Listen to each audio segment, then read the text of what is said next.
man lying in a coma, fully conscious, about to have his life support turned off, overhears his lover's plan. So who will save him? With his fate hanging on a signature, a single nurse's intuition will change everything. Alex's breathing was very faint, so soft that for a moment he himself doubted whether he was still alive. The first thing he felt was cold, a cold that did not come only from the temperature of the room. It was a strange cold that seemed to come from inside his chest, as if his whole body had shut down. He tried to open his eyes, but he couldn't. It was as if there was a very bright light near his face that was blocking his vision. Even though his eyes were closed, he tried to move his head. Nothing. He tried to move a finger, a leg, but nothing. Panic struck him suddenly, a wave that covered his entire body. Inside, Alex was screaming, but no sound or moan came out. Little by little, he began to hear the sound of a heart monitor, that constant beeping, tick, tick, tick, as if his heart were being watched. A soft hum, the distant sound of footsteps in the hallway, a metal cart passing by, voices in the distance, but everything muffled, as if he were trapped underwater. His throat was burning. It was dry.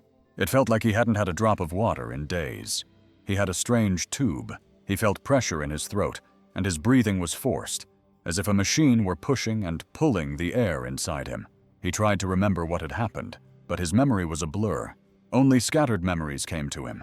A jewelry store, smiling customers, the sound of laughter at an event, the sparkle of a ring being given to a happy bride, and then darkness, the pain in his chest, a wound, like a poorly closed stab wound, but nothing compared to the emptiness, only that strong smell of alcohol and cleaning products that is always present in hospitals, where his people, his friends, were. He who was always surrounded by people, now alone, motionless, vulnerable, and completely lost. Inside, his heart screamed a silent, desperate cry. Someone, please, someone hear me. But all the world gave him back was silence. Time seemed to stand still. Alex was still there, trapped inside his own body, his mind awake, but unable to move a muscle. The feeling of helplessness was suffocating. That's when he heard footsteps in the distance, a familiar, steady click of heels, and a voice he recognized immediately. Isabella. His heart raced inside, but the monitor showed almost nothing. It was as if even his heartbeat was trapped, hiding his despair. She entered the room without haste.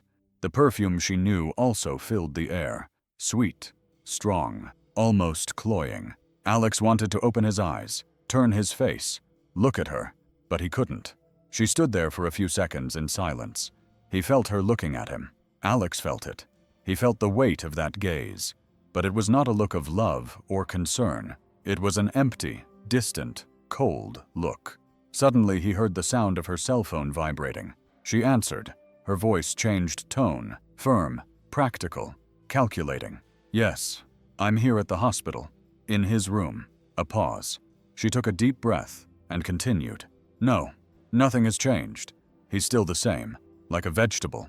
Alex felt as if he had been punched in the chest. Look, I already spoke to the lawyer. Everything is ready.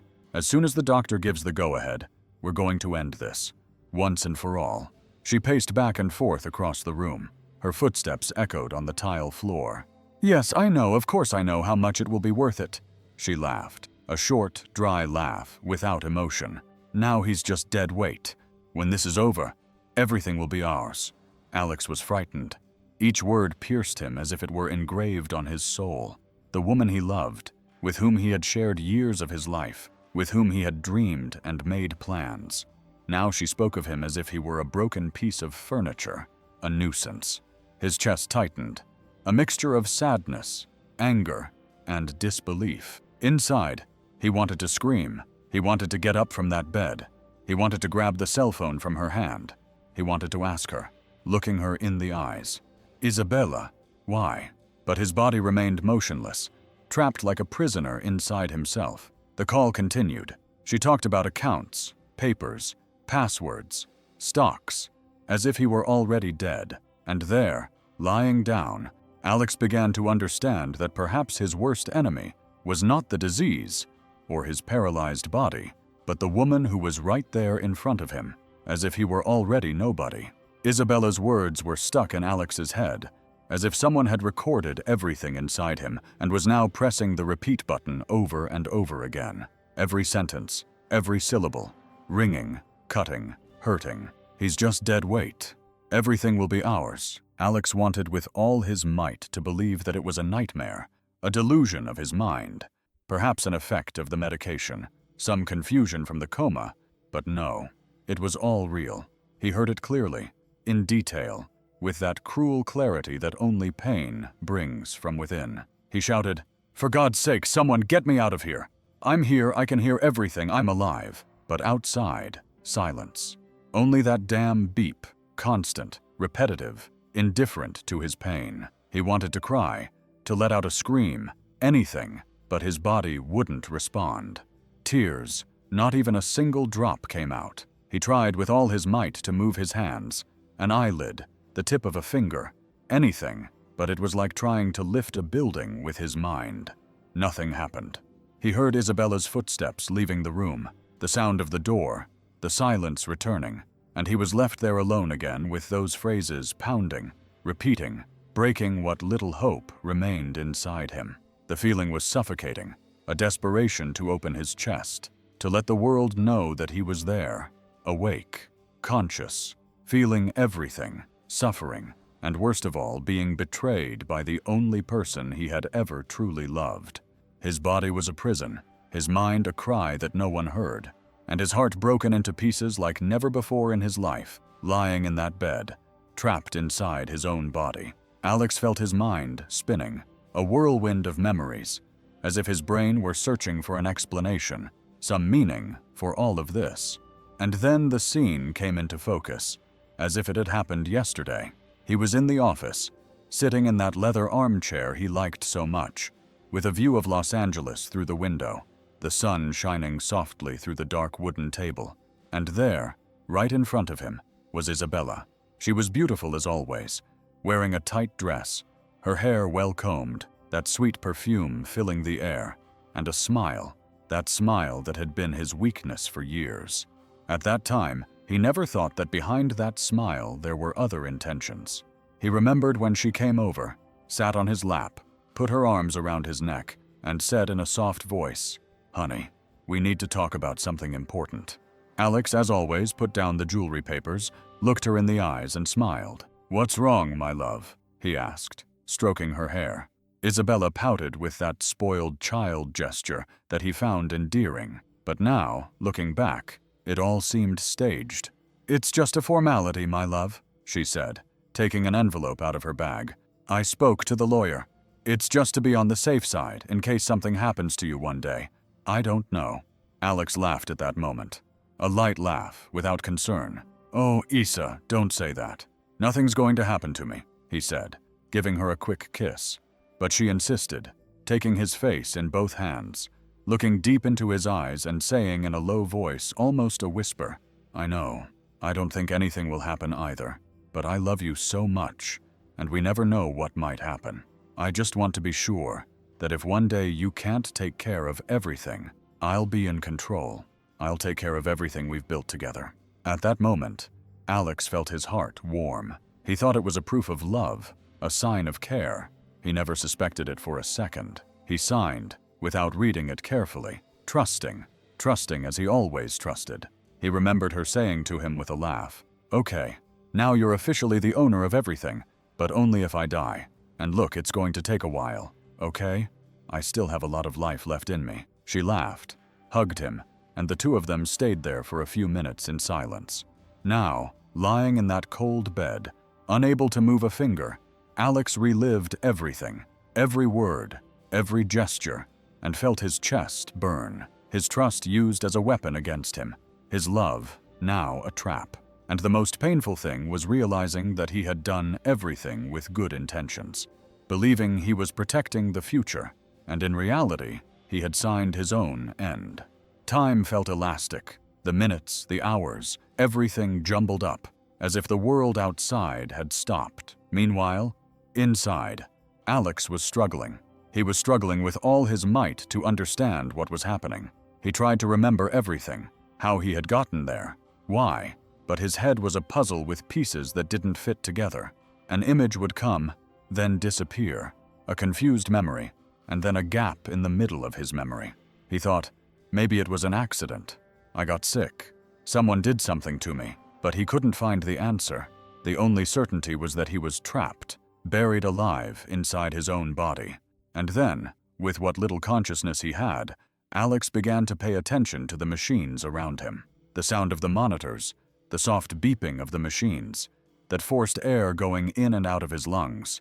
Everything mechanical, everything automatic. He realized that no one there knew he was conscious. The doctors, the nurses, they all treated him like an empty body, like a patient who didn't respond to stimuli, like someone who was simply turned off. It was as if his life was in the hands of those machines, and worse, in the hands of other people's decisions. Alex tried with all his might to send a signal, a simple signal, anything, to move a finger, to blink, but nothing happened. It was as if his brain was screaming, but his body refused to obey. He tried so hard that his head hurt. His heart raced, but the heart monitor remained almost unchanged, as if it couldn't feel the desperation inside him. Inside, he screamed, "I'm here. I'm listening. Please, someone see me. Someone save me." But the world went on as if he were just another body lying in a bed, just another number on the list of serious patients. The feeling of helplessness was stronger than anything else, stronger than the physical pain, stronger than the fear of dying. The real fear was of being forgotten there, of no one knowing that he was still alive, trapped, suffering in silence, while the machines around him continued to beep as if he were just one more. Hours passed, or maybe days. Alex no longer knew. Time in there was strange, a mixture of light and darkness, footsteps coming and going in the hallway, unfamiliar voices coming and going, and him trapped there, unable to react. It was in the midst of one of those moments of silence that he heard the door open again, the sound of heels, the same calculated footsteps, the same sickly sweet perfume, which now made him nauseous just to smell. This time, Isabella came in talking loudly on her cell phone, not caring if there was anyone else in the room besides him. Her voice sounded different, more relaxed, with an almost intimate tone. "Honey, I already told you. Relax. Soon all this will be sorted out," she said with a soft laugh. Alex froze inside. Honey, who was she talking to? He tried to focus more. Every word she said was like a blow. No, he's still there like a stone. He doesn't move. He doesn't talk. He's just connected to those machines. A waste of space. All that's missing now is for that idiot doctor to agree. She paused. She heard something on the other end of the phone and then let out one of those giggles she made when she was in love. Alex felt a knot in his chest, as if the air had been knocked out of him. "Oh, you're terrible," she said softly, her voice full of complicity. "But look, we just have to be patient for a few more days, and all this will be in the past. Then I'll be free to be with you, like we always dreamed." He remembered everything he had done for her, every gift, every trip, every night working alone to give her the life she always wanted. He remembered the smiles, the hugs, the promises, and now she was there in the same room, a few steps away from him, planning her future with another man, as if he were already dead. Inside, Alex wondered how she could be so cold, how she could look at him and still plan her happiness. In his pain, Alex no longer knew what day it was, or how much time had passed since he last heard Isabella's voice on that call. But what he did know was that fear had now become a huge monster inside him. He stood there listening, waiting, alert to any sound until the door to the room opened again. This time, she wasn't on the phone. She was talking to someone standing next to her bed. "Doctor, I need to be direct with you." Her voice sounded firm, cold, emotionless. "As I told you weeks ago, well, I think it's time we thought about his well-being, or rather, his lack thereof." Alex felt his whole body trembling inside. What did she mean by that? The doctor replied in a calm tone. "Professional, Mrs. Isabella, we are still evaluating. The situation is delicate, but there are protocols. We need more time." She interrupted him before he could finish. "Time," she laughed. A short, bitter laugh. "Doctor, let's be realistic. He's not coming back, you know that. He's just there, connected to those machines, breathing with devices and all that. That's not living. I just want to avoid more suffering. Do you understand? Inside, Alex wanted to scream. He wanted to move, shake his head, rip the tube out of his throat, anything, but his body remained silent, treacherous, immobile. His heart was beating hard, but the damn monitor showed almost the same rhythm as always, as if his pain, his anguish, were not enough to change a single number on that screen. Isabella continued to speak with a calmness that was frightening. I've already spoken to the lawyer, the medical insurance company, and my family as well. I want you to prepare the documents to end this as quickly as possible. The doctor took a deep breath, as if searching for the right words. Ma'am, I understand, but I need a little more time. We have to follow protocols and review everything again. I can't end a life without being 100% sure that it's the only solution. Isabella sighed, like someone who was tired of waiting. All right, I'll give you 1 more week, but only 1. After that, you'll have my written authorization. She turned around, picked up her bag, and left the room without looking back, without even glancing at the man she had called her husband for years. As soon as the door closed, Alex felt despair take hold of him like never before. His mind screamed, "No, she's going to kill me! She's going to kill me!" He tried with all his might to move, to get up, to make a sound, to blink, any sign of life, but nothing. The panic grew, suffocating him, hurting him. Inside, he repeated like a mantra, I need to do something. I need to do something. I need. But how? How can you fight when your own body has become a prison with no doors, no windows, no way out?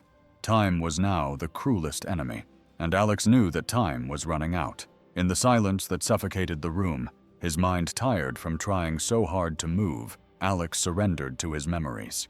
It was all he had left.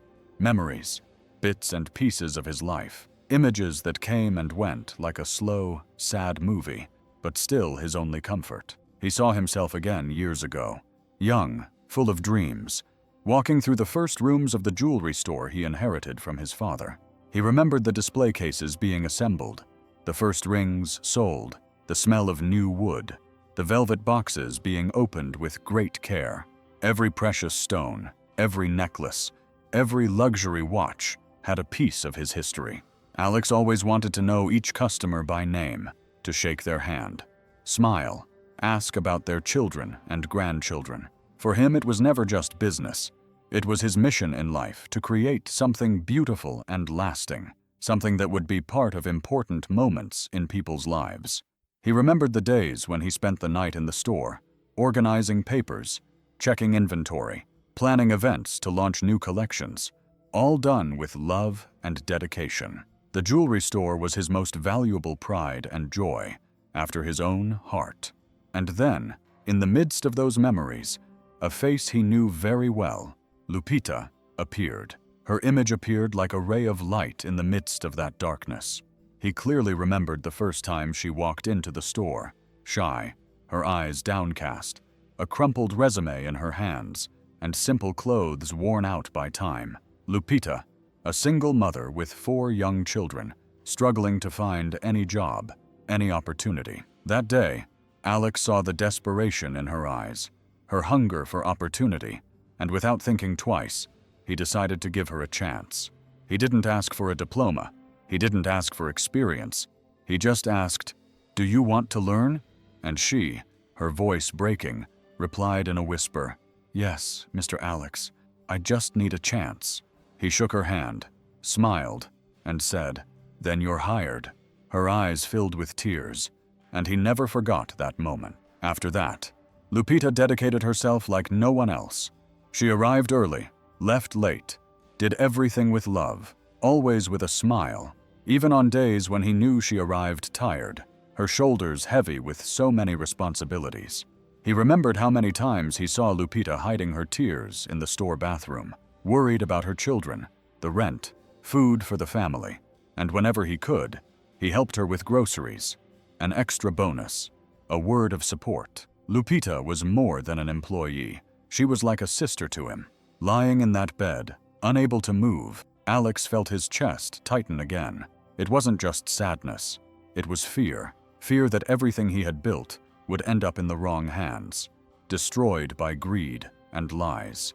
And there, he made a silent plea that somehow life would give him a chance, one last chance, to protect what he loved most, and to thank people like Lupita, who had always been there for him out of love and gratitude.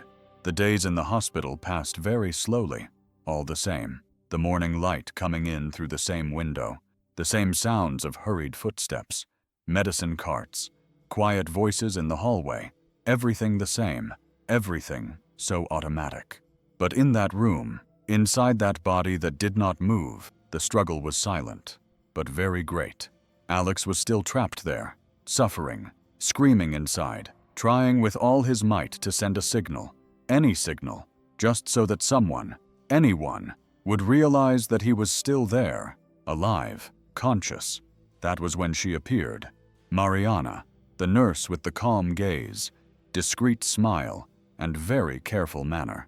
She wasn't the most talkative, nor did she joke with the patients, but she was the one who, even in the most difficult early mornings, would stop to adjust a pillow, cover a patient better, double-check that the IV was dripping at the right speed. Mariana had something different, a gaze that saw beyond the numbers on the monitors, beyond the medical reports, beyond the statistics. And it was in one of those moments, during the shift change, that she stopped by Alex's bedside. She looked at him more closely, took the chart, checked his heartbeat and the data, and when she turned to leave, something made her stop. She returned, placed her hand on his, and for a second felt a slight, very slight pressure. Mariana frowned, looked again, remained silent, adjusted her hand, and continued to watch, waiting, but saw nothing else. Even so, she couldn't get it out of her head. The next day, when it was time to give him his medicine, she returned. This time she stayed a few seconds longer, speaking softly, as she did with other patients. She said, "And Mr. Alex, if you can hear me, try to give me a sign. Anything. It's okay." She ran her fingers gently over his hand, squeezed it, waited for nothing. But even so, something inside her told her that there was something different. As the days went by, Mariana began to make a habit of stopping by whenever she could. She would stay a few minutes longer, observing his face, his eyelids, his hands, the rhythm of his breathing. She began to notice that at certain moments when she spoke to him, his heartbeat would rise a little, almost imperceptibly, but differently than when other people entered the room. At bath time, when they changed his IV, when they cleaned his wounds, she began to try little things, a change in tone of voice, a different touch, all to see if he would respond in some way. And the more she observed, the more her intuition grew. There is something here. He is fighting. Mariana hadn't said anything to anyone yet, but inside, she had already made a decision. She was going to be alert. She was going to pay attention, and she wasn't going to let it go unnoticed for anything in the world. The days that followed were ones of pure attention. Mariana began to discreetly test every detail of Alex's behavior. She knew she couldn't rely solely on her intuition. So with patience, she began to observe everything over and over again. One morning, while changing the bandage on his arm, she noticed something that made her stop immediately. When she applied the cotton wool, Alex, almost imperceptibly, moved his fingertips. It was minimal, but enough for her to feel it. Mariana dropped the bandage, grabbed his hand more tightly, and spoke softly to him, her heart beating very fast. "Mr. Alex, if you can hear me, please try again. Any movement." She waited. The seconds felt like hours. And then again, a slight, very slight tremor in his fingers. Mariana took a deep breath, her heart racing, and at that moment she was certain. He was there, listening, feeling, fighting. But along with the joy came caution. She remembered her conversations with Isabella, the way that woman talked about her husband, coldly, hurriedly, as if she wanted to get rid of him. Mariana understood in that second that telling her would be a mistake, a very serious mistake. So she decided she wasn't going to say anything, at least not yet. That day, when her shift ended, Mariana went home with her head full of thoughts. She could hardly sleep. She spent hours looking for information about patients in a minimally conscious state, about cases of recovery, about anything that might help. The next day, she arrived at the hospital early, and from that moment on, she created a routine. Every day, before starting the procedures, she would sit next to Alex's bed, take his hand, and start talking to him. She talked about everything: the weather outside, soccer games, new patients in the hospital, silly things about the world, but also important things. "Mr. Alex, I know you're there. I know you can hear me, so I want you to know that I'm here too, and I'm not going to give up on you." I said that every morning as a ritual. When it was time to give him his medicine, she would press lightly on his fingers and pay attention to his reactions.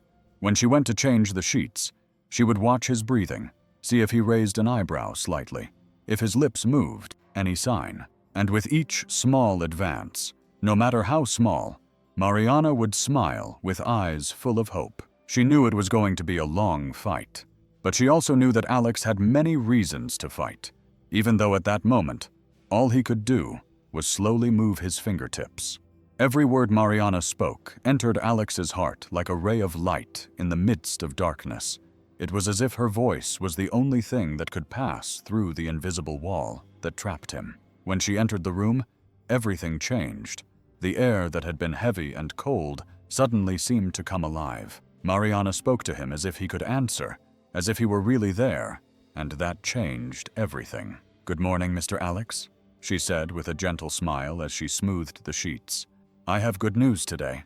Breakfast smells delicious out there, and the sun is shining." He saw a beautiful sun outside, as if the whole sky wanted to smile. Alex felt a warmth inside, a hope that he hadn't known existed for days. And she didn't stop there. As she gave him his medicine, she gently touched his hand, caressed his arms, and spoke close to his ear in that sweet, calm, loving voice. "I know you're tired. I know this is difficult. But look, you're strong, much stronger than you think, so please don't give up. You're listening to me, right? I know you are." Every time Alex heard that, even though his body still didn't respond, his mind began to react differently. He tried harder than before. He tensed his muscles, concentrating as if somehow he could break out of that prison. Sometimes, when she held his hand, he could, with great effort, move it a little, almost imperceptibly. But for him, that was everything. And Mariana noticed it. She smiled, came closer, and whispered, "I saw it. Yes, I saw it. It may seem like a little, but for me, it was huge. Let's try again tomorrow." "Come on," Alex wanted to cry. He wanted to scream, to say that he was there, that she was saving him, that her words were what kept him fighting, even though everything inside him hurt, even though exhaustion seemed to be getting the better of him. On the nights when the fear was strongest, when Isabella's voice echoed in his head with those cold phrases, it was the memory of Mariana's smile, of her voice, that kept him from giving up. Just one more effort, just one more day. I have to keep going. I saw it for her, for me, for life. Alex in that bed was fighting the greatest battle of all, and for the first time since it all began, he truly began to believe that maybe, just maybe, he could win. That afternoon began like all the others, with golden light streaming through the window, the sounds of medicine carts in the hallway, and Mariana there beside Alex, changing his bandages, talking to him as she did every day.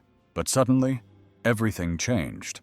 The door flew open, and Isabella's heels clicked loudly on the cold floor. She entered hurriedly, a well-thought-out hurry, with that same hard, impatient look, as if every second out there was a burden. Mariana looked up, took a deep breath, and spoke calmly. "Good afternoon, Mrs. Isabella." Isabella didn't even answer. She got straight to the point, as always. "Where is the doctor? I want to talk to him. It's been too long, and I want to end this once and for all." Mariana stopped what she was doing, dried her hands, and approached carefully. "What do you want to talk about?" Isabella snorted in annoyance. "The obvious, isn't it? How long are you going to keep this up? This is no life. I've made up my mind. I want those machines turned off. There's no point in continuing like this." Alex, lying there in bed, heard everything, and inside, fear returned with full force. His throat wanted to scream, but all that came out was silence. Mariana took a deep breath, looked Isabella straight in the eye, and replied with a calmness that hid her nervousness. "Ma'am, I understand that you're worried, but I can't agree with that right now." She paused, held back her emotions, and continued, "I've been seeing Mr. Alex every day, and I've noticed some small but real responses. Tiny movements, changes in his heartbeat when I talk to him. He is reacting."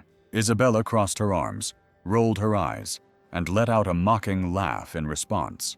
"Please, you know as well as I do that those movements are reflexes, nothing more than the body." Mariana did not look down, but with a firm yet respectful voice, she said, "It may seem like little to someone who only sees from the outside, but I am here every day. I see the difference. I feel that he is fighting, and as long as there is a sign, even if it is minimal, I will not give up on him." Isabella made an annoyed gesture, grabbed her bag, and turned around.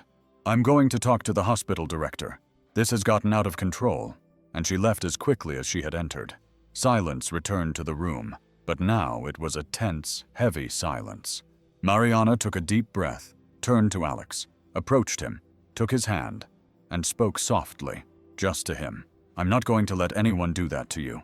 I promise myself. I'm going to hold on as long as I can, but now you have to help me too. You have to keep fighting." And it was there, in that very special moment, that Alex began to pay more attention to everything she said. In the days that followed, between treatments, Mariana began to tell him more about her life. She talked to him while she cleaned his skin, while she arranged his pillows, while she massaged his arms, trying to activate his muscles. "You know, Mr. Alex, I wanted to be a doctor," she told him one afternoon as the sun was setting. "I even started my first year of college. I was doing very well, but then my mom got sick, and I had to give everything up. I had 2 little brothers, and someone had to work to support the family." She let out a slightly sad laugh, but with a touch of pride. "I became a nurse, and look, I've never regretted it, because I believe that caring for people was always my destiny. But sometimes I wonder what my life would have been like if I had been able to continue."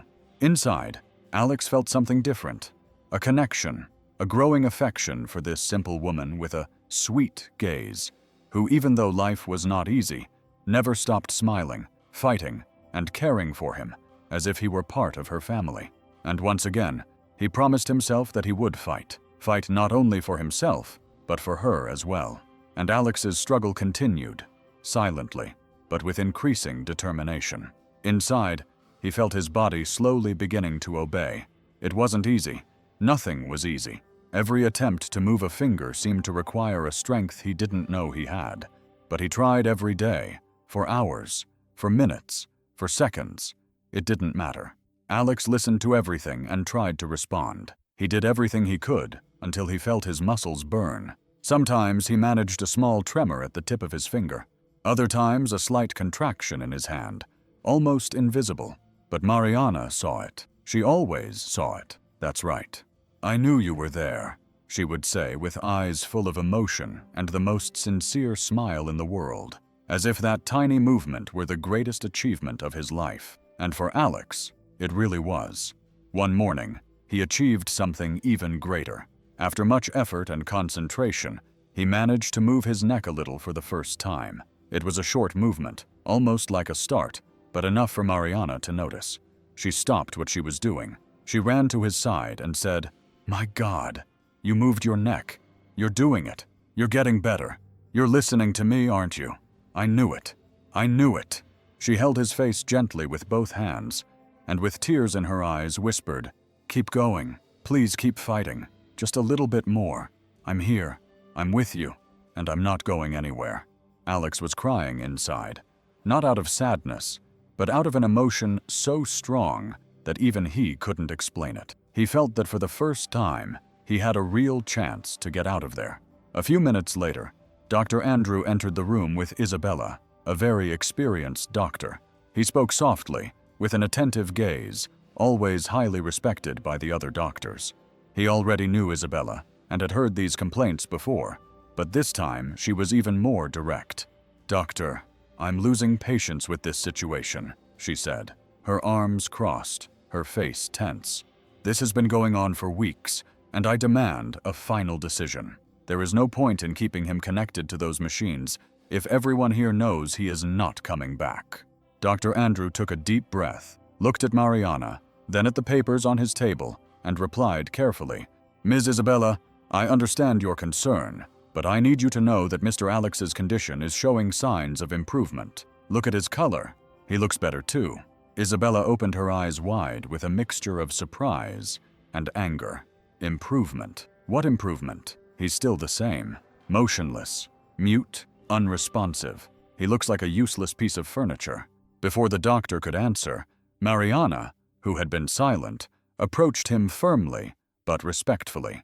"Excuse me, doctor, may I speak?" she asked, and when he said yes, she continued, "Mrs. Isabella, I am caring for your husband every day, and I can assure you that he has responded with small movements, changes in his heartbeat, reactions to stimuli, signs that show he is fighting. That is a fact, not an assumption." Isabella Sundfield, that short, mocking laugh, "Please, you are deceiving yourselves. That is just a reflex. Things you imagine. I want this to end, how?" Mariana took a deep breath and, her voice trembling with emotion, replied, "It is not an illusion. I know what I am seeing. I know every patient in this area, and I can say with certainty that Mr. Alex is present. He is listening. He is trying to come back." Dr. Andrew nodded in agreement with Mariana. "Exactly. That's why I can't and won't authorize any procedure to suspend care now. Medically, I have reason to believe that he may have a real chance of recovery." Isabella, her face red with anger, snorted, grabbed her bag, and before leaving said in a harsh voice, "This isn't over yet.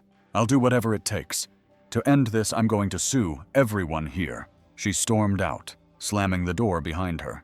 Mariana stood there in silence, her hands trembling, but her heart steadfast. She looked at Alex, approached the bed, and whispered in his ear, "I promised I would defend you, and I will do so until the end." And this time, the monitor next to him seemed to speed up for a second, as if Alex's heart was responding, albeit faintly. "Thank you." And it was one morning while she was fixing the sheet that something happened. Alex, with all his strength, managed with great difficulty to raise his hand a little. It was a slow, painful movement. It seemed as if every muscle was tied with stones, but he did it. Mariana saw it. She stopped immediately. "Mr. Alex, you moved your hand," she said, her voice trembling, her eyes filled with tears, her heart racing. She approached him, took his hand carefully, and stood there looking at him, waiting, as if the whole world had stopped at that moment. And to her surprise, he tried again. With a trembling hand, he slid a few millimeters across the sheet, as if he wanted to say something. Mariana took a deep breath and then had an idea. She ran to the nightstand, grabbed a small notepad and a pencil. "Look, I'm going to put the pencil in your hand. Yes, if you can, try to write something. Anything." With all the care in the world, she opened his palm. She calmly placed the pencil between his fingers and rested the notepad on the bed. Alex. Inside, she could feel her heart beating fast.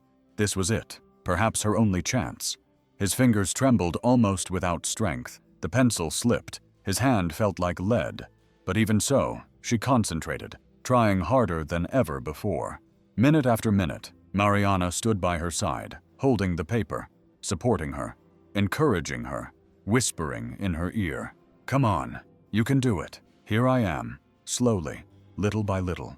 I believe in you. Just a little more." Time seemed to stand still. They were long, endless 15 minutes. Mariana, barely breathing, her eyes fixed on the small, trembling movements of that hand she had waited so long to see react. And finally, after much effort, on the paper, in crooked, scratched, almost illegible letters, but still clear, the phrase, "Help me," appeared. When Mariana read it, her eyes filled with tears. She looked at Alex, squeezed his hand tightly, and with a broken voice promised, "I'll help you, no matter what it takes. I swear I won't let anyone hurt you." She swallowed her tears, smiled, and at that moment, without saying a word, they both knew that from then on, everything would change. Alex now had a voice, and Mariana would be the bridge between him and life again. Mariana knew she couldn't waste any more time. She took that piece of paper with the crooked but meaningful letters and kept it as if it were a treasure. That same day, she went straight to Dr. Andrew. She entered his office with her heart pounding, but her voice firm. "Doctor, we need to talk. It's serious."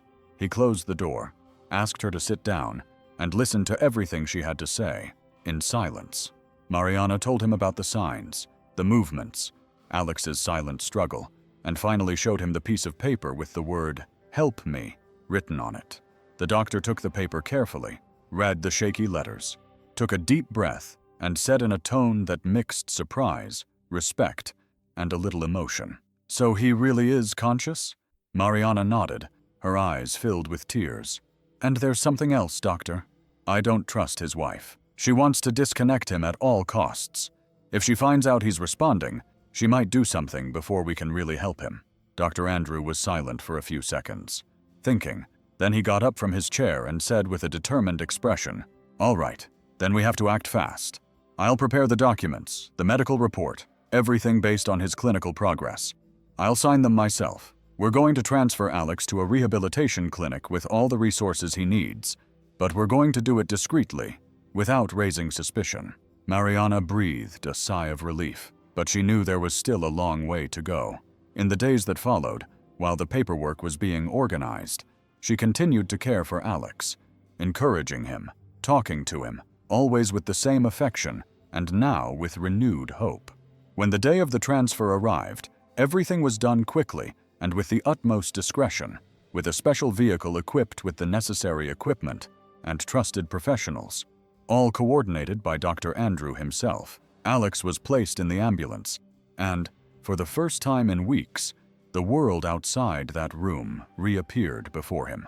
Although he was still lying down, and his body was weak, he could feel the wind, hear the noise of the streets, and smell the scent of life outside. When he arrived at the rehabilitation clinic, everything was new, but full of hope. It was a bright place with large windows, physical therapy rooms, smiling professionals, and patients in recovery. Alex, although he did not speak, felt that a new stage was beginning there. The following days were very difficult. The physical therapy sessions were exhausting and painful, demanding more than he thought he had. Every movement, every stretch seemed impossible at first, but he didn't give up. He remembered the promise he made to himself. He remembered Mariana's words and kept going, and she, Mariana, never stopped coming. Even on her days off, she went to the clinic. She sat by his side, held his hand, talked to him, told stories, made silly jokes just to see some reaction in him. "I told him he was going to get better. See, now it's step by step, and I'm going to be here until you get out of this bed. Can you believe me?" Alex, although he still couldn't speak, began to show more responses. His gaze was already better. His fingers could already squeeze a little. His neck was already showing strength. Little by little, with a lot of sweat, a lot of pain, and a lot of desire, he was beginning to come back. And in the midst of all that, in the midst of that struggle between tears, smiles, and small but enormous achievements, Alex knew he was on the right path, the path back to life. Isabella, realizing that she had not received any official updates from the hospital in weeks, decided to make a surprise visit. She arrived at Alex's room, and when she opened the door, she found the bed empty. Her expression changed from surprise to anger. "What do you mean he's not here? Where is he?" she shouted, almost throwing her bag on the floor. She ran to the nurses' station, made a scene, and demanded answers. But the nurses, following Dr. Andrew's orders, stood firm.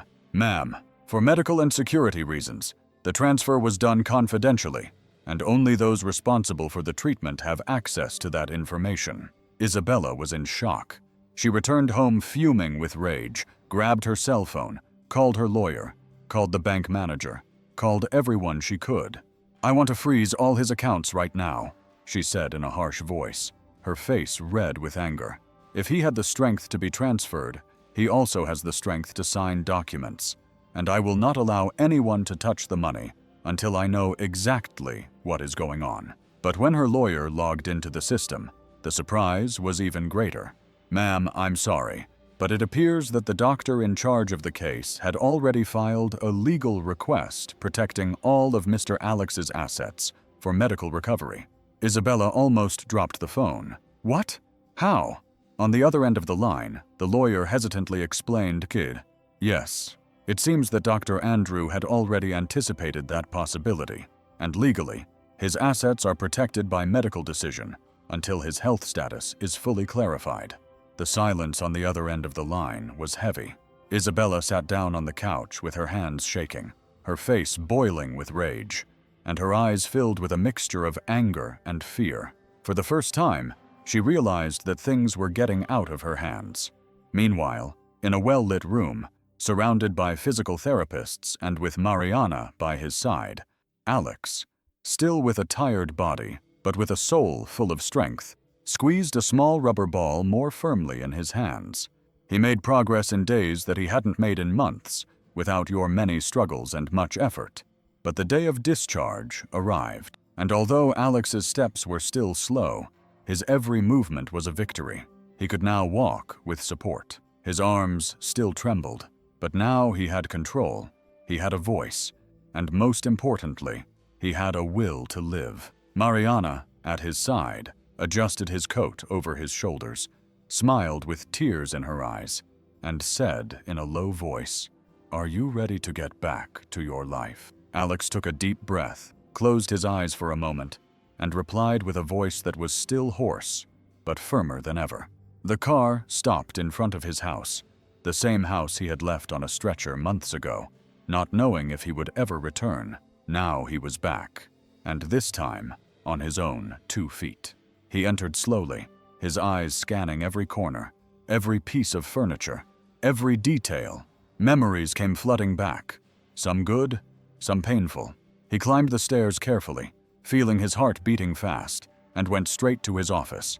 It was then, as he opened the door, that the scene left him paralyzed. Isabella was inside with her back to him, scissors in her hand, and a pile of papers on the floor. She was tearing, cutting, crumpling, in a fit of desperation, as if she wanted to erase, once and for all, the evidence of her own guilt. The sound of paper tearing, sheets being destroyed, and her talking to herself in a nervous tone, almost crying. "Damn you, you should have died. You would have spared me this. I did everything for you, and look how I ended up." Alex, his voice low but strong, said, "For me, Isabella, really." She froze. Her hands remained in the air. The scissors fell to the floor with a sharp noise. She turned slowly, her face pale, her eyes wide, looking at him as if she were seeing a ghost. "Ah, Alex," she stammered, staggering backward. You couldn't! You!" He stepped forward with difficulty, but with a steady gaze, full of pain and also strength. "I heard everything, Isabella. Every word, every plan, every lie." He took a deep breath, his chest aching but without looking away. "I heard you talking to your lover. I heard you planning to disconnect me. I heard you saying that my life was a hindrance." Isabella, not knowing what to say, began to cry, but it was a fake cry, without remorse. "I was just desperate. I didn't know what to do." Alex closed his eyes for a moment, as if trying to control his anger, disgust, and disappointment. "Don't try to explain yourself. It's useless now," he said, pointing to the door with a slow but meaningful gesture. "Now get out of my house and out of my life forever." She still tried to approach him as if she wanted to touch him, but Alex took a step back, making it clear that it was over. Isabella, her face stained with fake tears, grabbed her bag, tripping over her own feet, and ran out as if escaping from a crime scene. Alex stood there in the middle of the office, breathing deeply, feeling his legs tremble, but for the first time in months, with his head held high and his soul at peace. He looked at the mess of papers on the floor and whispered to himself, "Never again." Isabella didn't leave so easily. Minutes later, she returned with another mask, another voice, and tears that this time seemed calculated, almost rehearsed. She entered the room without anyone calling her. She walked over to Alex, who was sitting in the armchair, still tired, but with the posture of someone who was finally taking back his place. She knelt on the floor, took his hand with red eyes and smudged makeup, and began to speak in a voice broken by forced sobs. "Alex, please listen to me. I was wrong. I was desperate. I was afraid of losing everything. We got married with separate property, and if you died, I would have nothing. I'm not the bad person you think I am. Please forgive me. We can start over. Please, I beg you." Tears streamed down her face, but Alex remained silent for a few seconds. He looked her straight in the eyes, as if for the first time he was really seeing who she truly was. The pain in his chest was still there, but now there was something on top of that pain, a certainty, a decision. His voice was low, hoarse, but firmer than ever. He replied, "I trusted you, Isabella, with everything I had, with my life, with my dreams, with my name, with my heart." She continued to cry, shaking her head, trying to interrupt. "No, don't talk like that, please." But he, without looking away, without hesitation, continued, "And you destroyed everything, every piece of me, every beautiful memory I had of you. It's over. There's no turning back. There are no excuses. There is no forgiveness." Alex took a deep breath, got up from the couch with difficulty, but with dignity. He walked to the door, opened it, and pointed outside. "Get out of my house now and out of my life forever." Isabella, still kneeling, looked at him in shock, as if she finally realized that her manipulation was no longer going to work. She got up slowly, fixed her hair, grabbed her bag, and left without looking back, like a shadow walking away. That same day, Alex called his lawyer. His voice was still weak, but full of determination as he gave the necessary orders. "I want all her access blocked, all her accounts, all her cards, everything. From today on, she has nothing to do with my life, or with the jewelry store, or with my name, or with my future."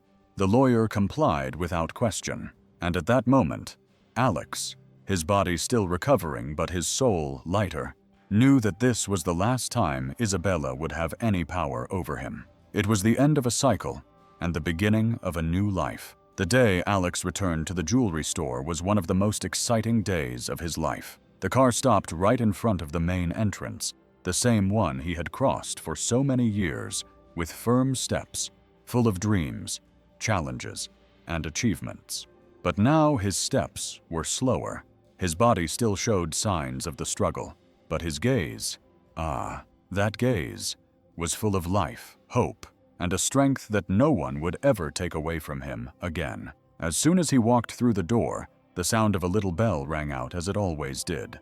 And in that instant, the employees who were there dropped everything. Lupita was the first to see him. She was behind the counter reviewing some papers when she looked up and saw Alex standing there, with a discreet but sincere smile. Her eyes immediately filled with tears. "Mr. Alex," she said with a trembling voice, putting her hand to her mouth, trying not to cry. He opened his arms, albeit with difficulty, and spoke in a voice that was still somewhat hoarse but full of affection.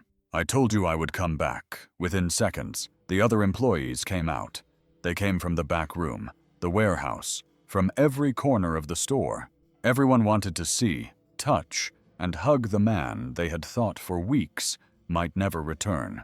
It was a commotion. Hugs, tears, smiles, applause, thanks, and people saying, "We missed you so much. Oh, we're so happy to have you back. The jewelry store isn't the same without you." Alex, his eyes filled with tears, greeted each one in his own calm, warm way, and when he stood right in front of Lupita, he took her hands, looked her in the eyes, and said with overflowing emotion, "Lupita, I know everything you did. I know how much you kept this store going while I was away. I know about your dedication, your loyalty, and your strength." She cried, trying to explain herself. "I just did what was right, Mr. Alex. I couldn't let the jewelry store go under.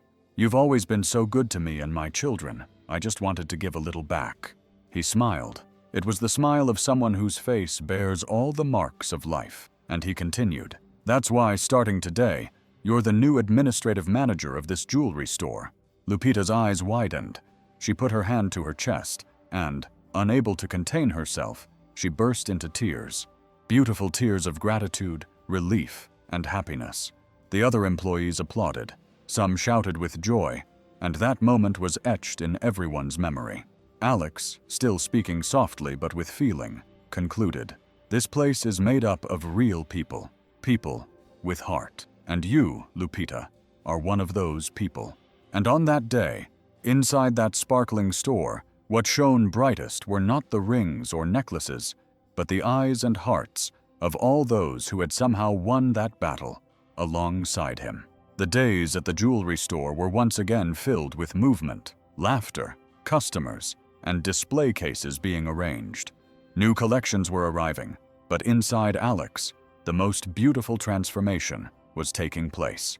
From the inside out, Mariana was still present. She was not just the nurse who took care of him in the hospital.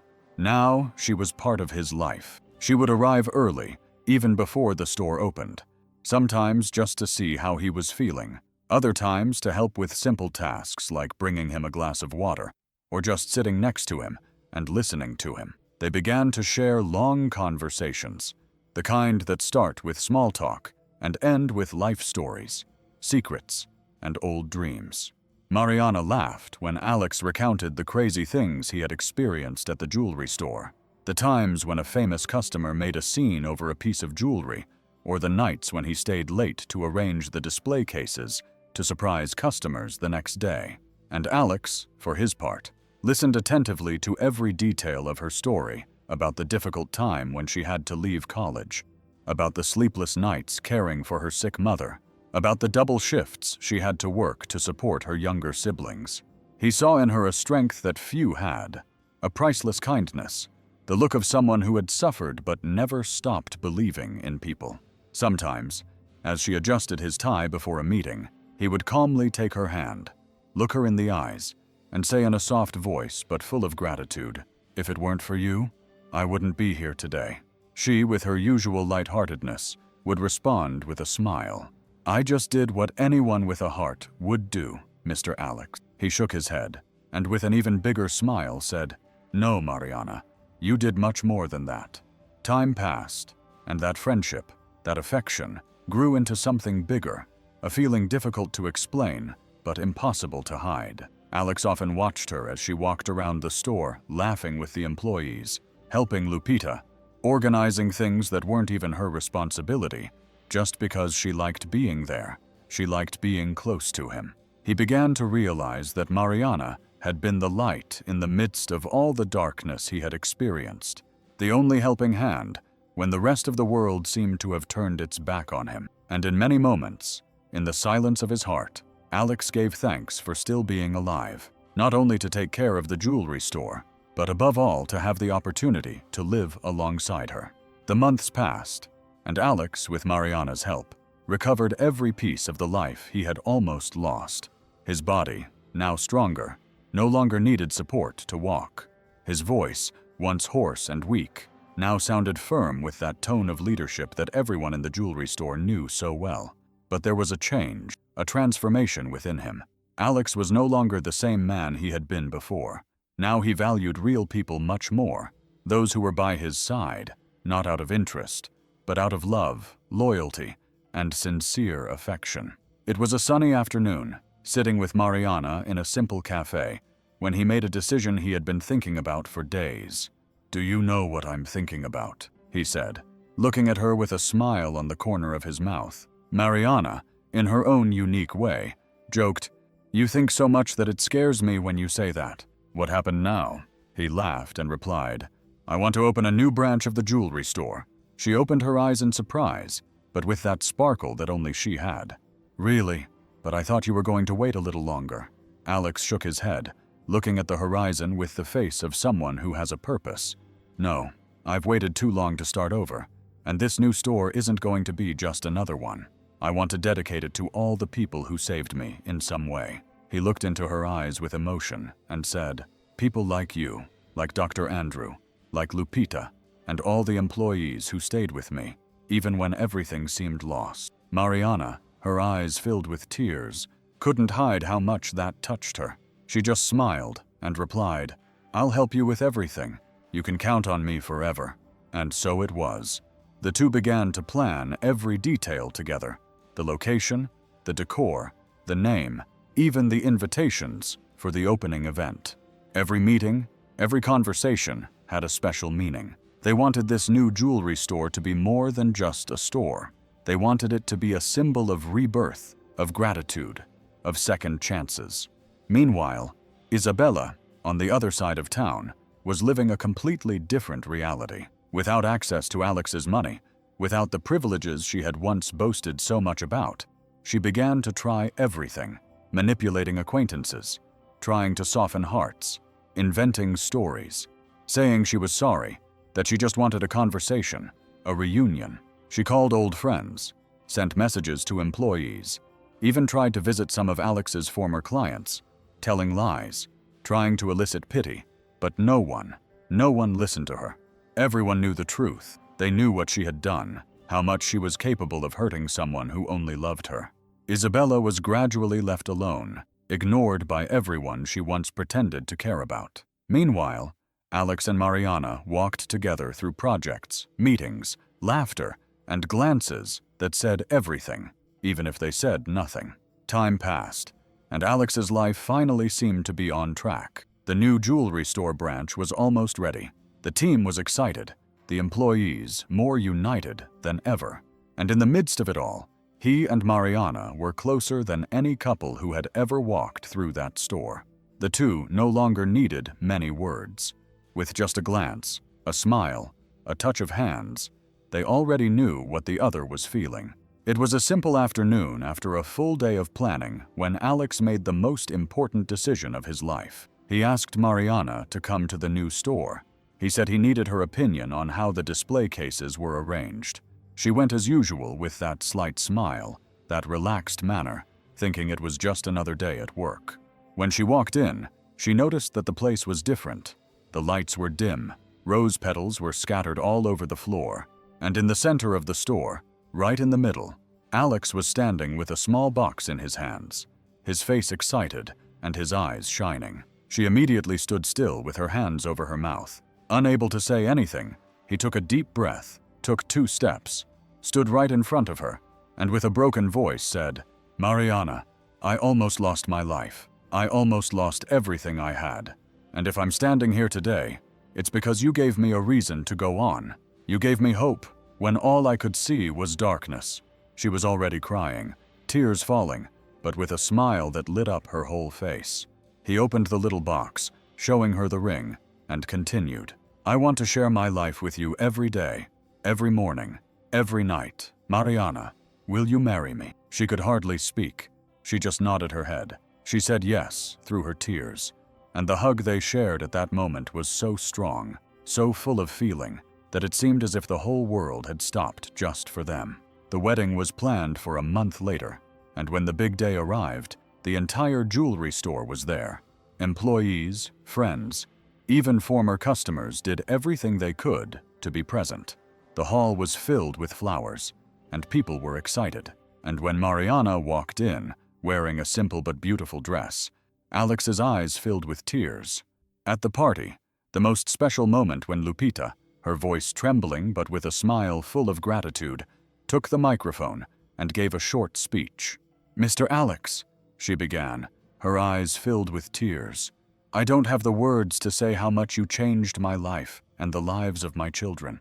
Thanks to you, we have a roof over our heads, food, dignity. It's because one day you believed in me when no one else did." She took a deep breath, wiped away her tears, and continued, "And to see you here today, marrying this wonderful woman who also saved your life, it's proof that good always wins, that people with good hearts always find their way, even after the worst storm." The guests applauded. Many cried, and Alex, his eyes filled with emotion, simply took Mariana's hand and whispered in her ear, "Today is just the beginning of a new life, our life." And there, among friends, hugs, and tears of happiness, the story of pain, overcoming adversity, and true love had its most beautiful chapter. The months that followed were ones of pure transformation, both inside and outside the jewelry store. Lupita, now as administrative manager, took charge with a sparkle in her eyes that was contagious to everyone. She organized schedules, took care of suppliers, accompanied sales, and treated each customer as if they were an old friend. The store, which always had its charm, now had something more. It had soul. It had history. Customers came from far away, not only for the jewelry, but to see the place where a man who had been almost dead had come back to life, to see up close the place where love was born in the midst of pain and where friendship and loyalty were stronger than betrayal. Many asked, "Is it true that the owner was in a coma and survived thanks to a nurse?" And Lupita, with her simple style and pride, always replied with a smile, "It's true, and everything you see here is the result of a lot of faith, a lot of struggle, and a lot of love." Alex, now recovered, spent his days between the jewelry store office, meetings with suppliers, and moments with Mariana. She remained by his side as a business partner, but above all, as his life partner. One afternoon, after the store closed, Alex was alone in the main room. He looked at the display case, the rings, the necklaces, the watches, and took a deep breath. He sat down in one of the armchairs, and for the first time in a long time, allowed himself to close his eyes and just feel. Scenes from the hospital came to mind, the sound of the machines, the coldness of that room, Isabella's voice, the fear of dying. But along with all that also came the soft touch of Mariana taking his hand, the courage of Dr. Andrew, Lupita's hopeful gaze, the small movements that marked the beginning of his return, the strength he thought he didn't have. He opened his eyes and looked around at the jewelry store that was once just a business, but was now a symbol. Alex smiled, a calm smile, full of peace, and thought in a low voice, almost like a whisper, "In the end, this is what life is about. It's about the people you choose to have close to you, the ones who stay when everything falls apart, the ones who fight with you, even when you no longer have the strength to fight alone." That night, sitting on the terrace of his house, Alex looked up at the sky. The stars were shining, and a gentle breeze blew across his face. Mariana was inside making tea, as she did almost every night, and he was there alone with his thoughts, thinking about everything he had experienced. It was impossible not to remember everything Isabella had done, the lies, the betrayal, how cold she had been. But instead of feeling anger, Alex felt relief, as if that chapter had finally closed forever. He smiled slightly and thought, if all that hadn't happened, if she hadn't shown who she really was, perhaps he would never have found true love, because in the midst of the worst stage of his life, Mariana appeared with a sincere look, with the right words, with an outstretched hand. Even when no one else believed in him, she asked for nothing, expected nothing in return. She was just there day after day, caring, believing, supporting. And now, looking at everything they had built together, Alex understood that it was the pain that had opened the space for this new love to arrive. When Mariana returned with the tea, he took her hand, looked her in the eyes and said, "You know what? I thought the worst thing that had ever happened to me was what Isabella did. But today, I see that it was precisely that which brought me to you." Mariana, with that sweet smile, just squeezed his hands and said, "Sometimes life knocks us down just to show us that we can get back up stronger." Alex laughed, moved, and continued, "And there's something else. You inspired me to do something I should have done a long time ago." She frowned curiously. "What thing?" He took a deep breath and replied, "I want to help people like you helped me, like Ameo, like I helped Lupita in the past. I want to create a social project, something that gives opportunities to those who need them, to single mothers, to young people who dream of studying, to those who need a helping hand, just as I needed yours." Mariana's eyes filled with tears at that moment. "Alex, that's beautiful." He smiled with a calm heart and said, "What you did for me is beautiful, and now it's my turn to do that for others." That night, between sips of tea and a big hug, Alex and Mariana made one more promise. The promise to transform pain into love and failure into hope for those who are still on the ground waiting for a new opportunity. While Alex was living this new stage of his life, surrounded by people who truly loved him, Isabella, on the other side of the city, had a completely different life. The luxury apartment where she once walked with pride was no longer hers. Her cards were blocked, her accounts frozen, and the friends who had always been there disappeared one by one.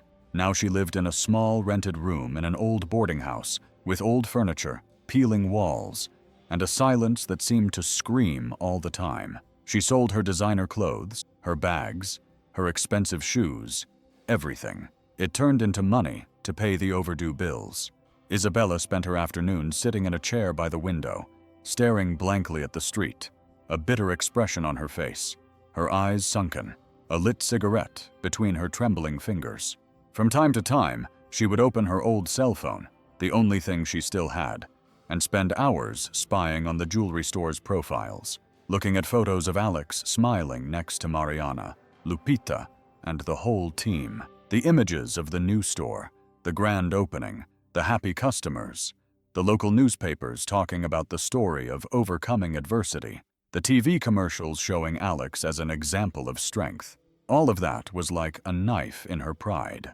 She ran her fingers over the photos, zoomed in, looked at the details, and sometimes let out a forced smile, followed by a look full of anger and frustration, as if she were saying to herself, "All of that should be mine." But the truth is that she knew. She knew that none of it was for her anymore, that it was all a consequence of the decisions she herself had made. The messages she sent to old friends were hardly even read. The few who replied were cold, distant, with short answers, as if they just wanted to get rid of the obligation to reply. Isabel was increasingly alone. She spent her days thinking about the past, trying to justify her mistakes, inventing excuses in her head so she wouldn't have to accept the obvious. She lost everything, not because of bad luck, not because of injustice, but because of decisions, her decisions. While Alex moved on, she remained stuck, trapped in her own lies, in her own poison. And now, all she had left was to look from afar at what could have been, but will never be again.